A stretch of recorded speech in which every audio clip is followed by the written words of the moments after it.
Yellowstone National Park is now hotter than ever, and they've managed to find the changes over the last 1,250 years. This is by the American Geophysical Union. Yellowstone National Park, famous for harsh winters, but a new study shows summers are also getting harsher, with August 2016 ranking as one of the hottest summers in the last 1,250 years. The new study drew upon samples of living and dead Engelmann spruce trees collected at high elevations in and around Yellowstone National Park to extend the record of maximum summer temperatures back centuries beyond instrumental records.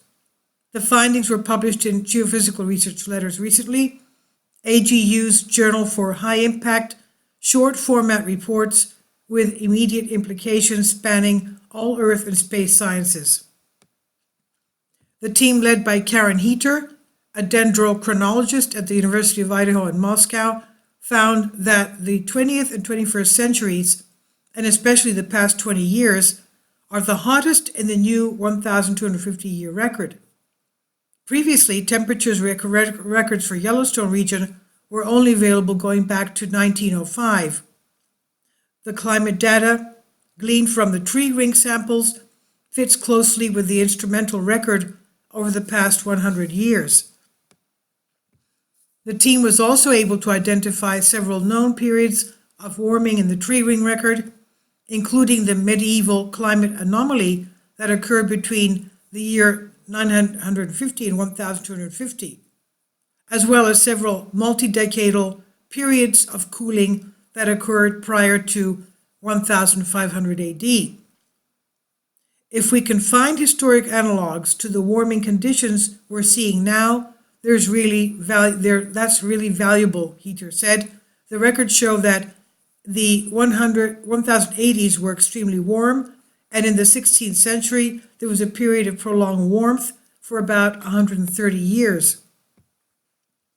The warm periods of the past were characterized by substantial multi-decadal temperature variability, markedly different from the prolonged, intense warming trend seen over the past 20 years. Kindly support my Patreon account. The daily posts are 5 videos daily, and they are totally different from what I have on my YouTube channel.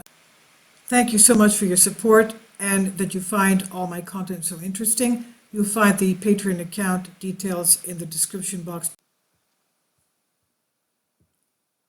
Today's unprecedented warming may spell trouble for the greater Yellowstone ecosystem, the pride of the U.S. National Park System, by exacerbating droughts, wildfires, and other types of ecosystem stress.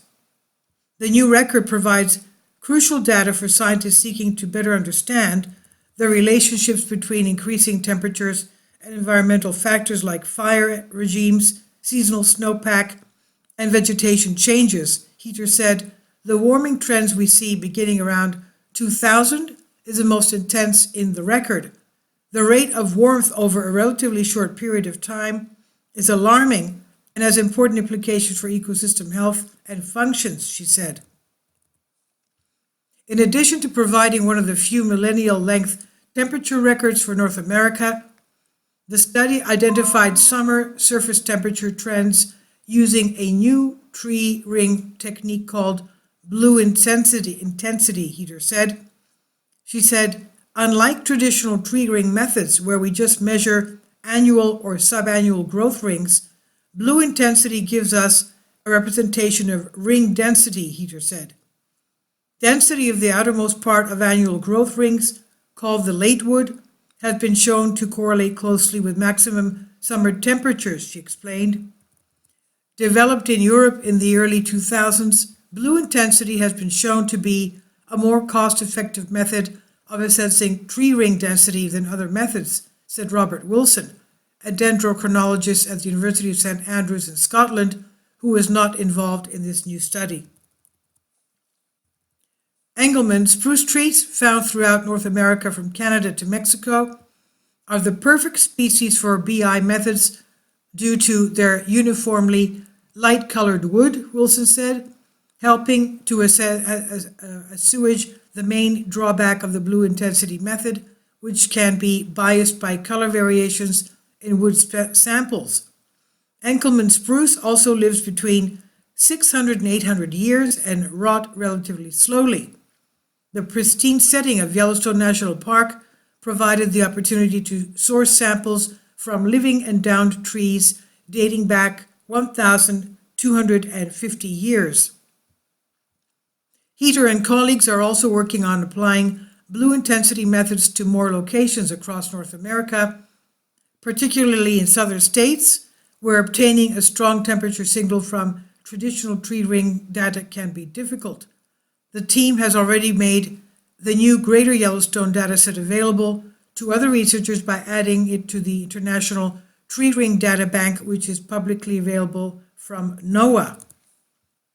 I have all these things I'd like to do with Yellowstone dataset, such as looking at periods of drought through time or temperature and fire trends, Hydra says, but I hope that it might also be useful to other researchers who are studying other aspects of the ecosystem. Honestly, I think the research possibilities are endless, she said. This is from American Geophysical Union on Science Daily. Please leave your comments and thank you for your support.